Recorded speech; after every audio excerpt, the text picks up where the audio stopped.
I would say brutally and unlawfully, because Burma was the country of abolitionists in practice, which means the country that hasn't practiced the execution, basically hanging people, or you call it capital punishment.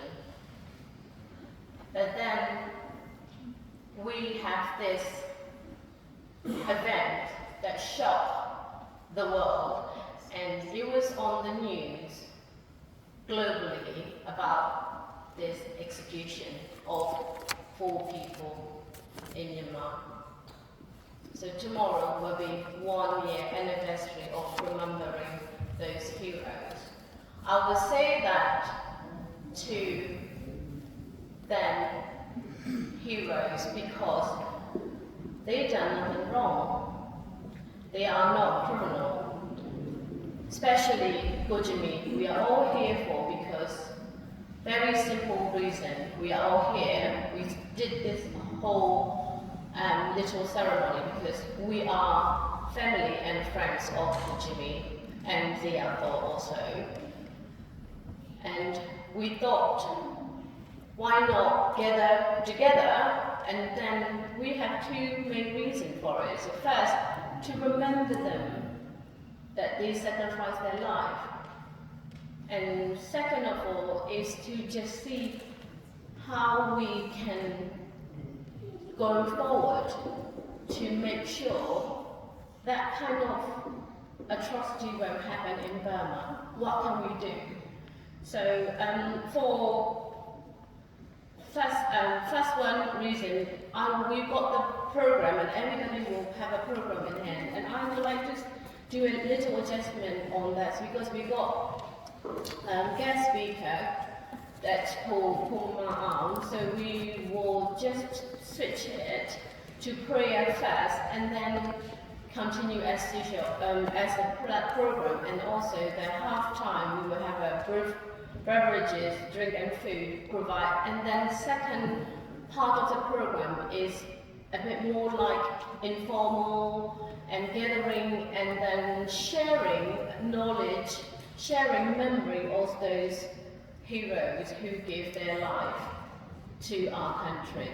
So that's just a first reason of this event. And second is that since that execution happened in Myanmar last year, and 23rd of July, then we all come together and say, what can we do? We can't just sit still and let this thing happen. We have to let the world know. So a small group of friends, we come up with the idea that why don't we then protest and go in front of the Foreign Office and tell the people in the Foreign Office that this thing is happening and that need to be stopped. And then also we would also thought of it, how can we make it effectively in the sense of we have here as a military attaché are living in UK. UK is the country that practices freedom and democracy. And we are, even though we are originally come from Burma, and connection from Burma, but we are more or less who live and pay tax.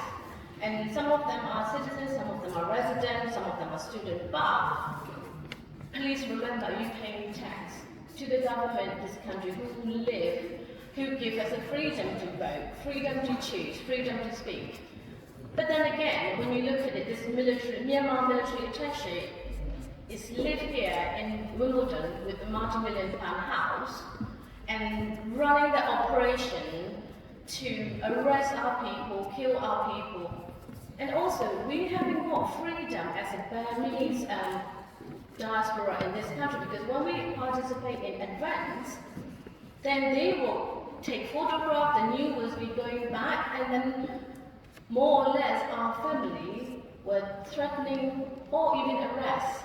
So we don't have a freedom of speech. We don't have a freedom of expression, even though we live in this country that practices democracy. So therefore we put it together and said, okay, we're going to start a campaign for freedom, because it's 4 people got executed. That news went globally, and people got shocked to hear it, because people haven't heard Burma being using this death penalty.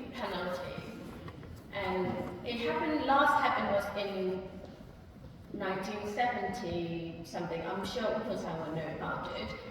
And that was it. And then the globally rejected and never happened again for such a long time. So I was shocked for media. So we got threat every day that people getting arrested, and then also over 140 people being sent to death penalty, and we don't know if and when they can just grab you and prosecute you. So we need to make sure these crimes are committed by that military regime, military junta, has to stop. So that's how the reason all come together, and we started this Call for Freedom campaign. And the campaign idea is to stand in front of the Foreign Office every day, and we managed to stand on this campaign for 140 days, well, about 136 days. And we will continue, but we need a better strategy, more effective way of doing it, because this military attaché is using because we wrote to the MPs, we wrote to the MP in Wimbledon, we even go protest in Wimbledon with their building, but they use the reason is that diplomatic ties. So they've got right to stay here in UK as long as UK wants to stay diplomatic ties in Burma. So they kind of like twisted it. So in a way, they tell the British government that if you want your staff to be safe, then this is what it is. So basically, they will say, if you kick us out, then we don't guarantee your safety in Burma. So that kind of thing. So Foreign Office officials, they were very kind and sympathetic to our cause, but then they said in a way that their hands are tied, they can't do anything about it. So we know that that campaign is not quite working as we expected. It doesn't mean that we lost the fight. It doesn't mean that we lost our aim.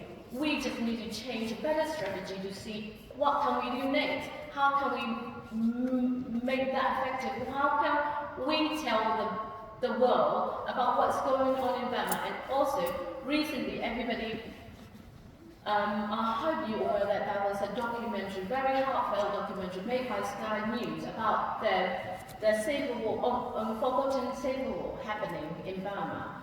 And that documentary is so touching, and people started to be interested in Burma again because they watch it. And have you seen it? Because sometimes it's easier for people, majority of people here. I'm not saying that in this room, obviously, because our comrade, we are very politically aware of what's going on in our country, but I'm talking about general people, general public, not aware. Unfortunately, that's how media portray nowadays. So we can't do anything about it, but we have to act on what come on there and bring it down, what come on there, what brings their interest, and based on that, and we have to basically use that opportunity, exploit that opportunity to make it work bigger. So that's why, first of all, that I know that the UK representative office also repeatedly telling all of us to just contact your MP, tell them about Burma, what's going on. Every news that comes out on Burma, highlight. All you need to do is copy and paste the new headline and then put your MP name and address, send them a letter, click. At least you letting them know that is happening in my country. And I am the resident, I'm the taxpayer, I want you to do something about it. So when you say that, bottom line is, please talk to talk to the Parliament, Burma, because we've got also Burma group in Parliament.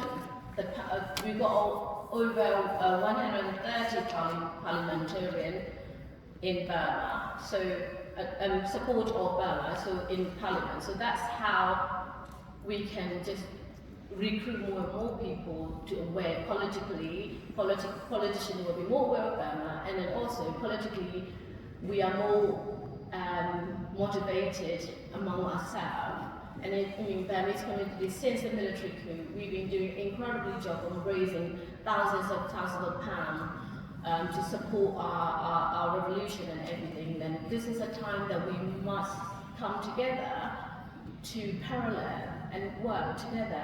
People who are good at fundraising, keep on doing fundraising. People who are good at, whatever skill you have to good at, come side by side and do it together. That's how we do it. So that's the 2 reasons. I've probably said about 5 to 10 reasons. So